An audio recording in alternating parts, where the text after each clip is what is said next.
आपले sweetcorn cutlet ready. आपण आज स्वीटकॉर्नची भजी करतोय. तर आता पहिले स्वीटकॉर्न हे मिक्सरमध्ये फिरवून घ्यायचे आहे.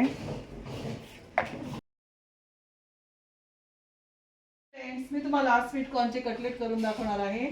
तर त्यासाठी लागणारं साहित्य मी तुम्हाला आधी दाखवते. क्रश केलेले स्वीटकॉर्न, मीठ, मिरचीचा ठेचा, हळद, कोथिंबीर, तांदळाचं पीठ आणि आपल्याला डाळीचं पीठ लागणार आहे आणि आलं लसणाची पेस्ट लागणार आहे आणि तळण्यासाठी तेल. काय काय मिक्स करणार आहे हे मी तुम्हाला दाखवते. 1 चमचा आलं लसणाची पेस्ट, मिरचीचा ठेचा 1 चमचा, ते तुमच्या आवडीनुसार तुम्ही टाकू शकता, हळद, कोथिंबीर,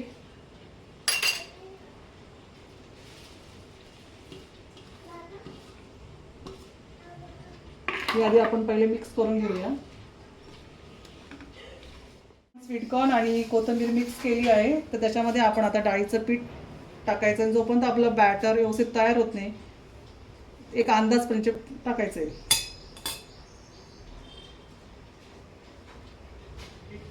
तांदळाचं पीठ घालते कारण तांदळाच्या पिठाने कटलेट आपले एकदम छान क्रिस्पी होतात.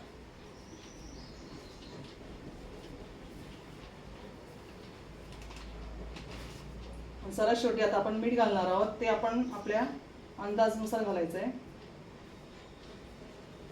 आणि परत एकदा बॅटर छान मिक्स करून आपण त्याचे आता कटलेट तळून घ्यायचे. आपलं बॅटर तयार झालेलं आहे. तुम्हाला मी बॅटरही दाखवते कसं कसं त्याचा थिकनेस हवा. म्हणजे अशा पद्धतीने आपलं हे बॅटर दिसलं पाहिजे. पण तळण्यासाठी तेल घेऊया कढईत.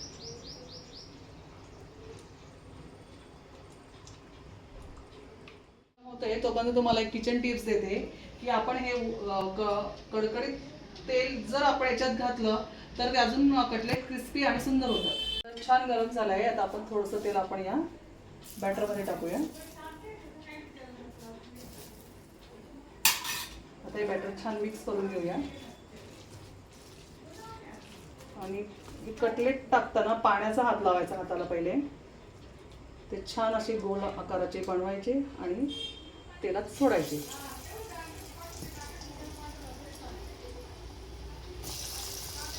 तुम्ही याच्यात भजीसारखी पण करू शकतात. तर मला असं आवडतं म्हणून मी असं बनवते.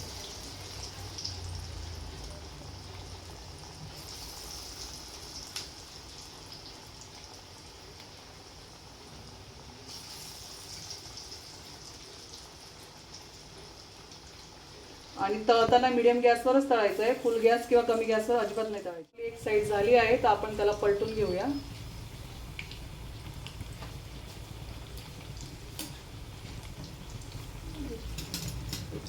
एक 2-3 मिनिटं होऊ दे त्याला अजून. आता आपले कटलेट रेडी आहेत. आपण आता काढून घेऊया.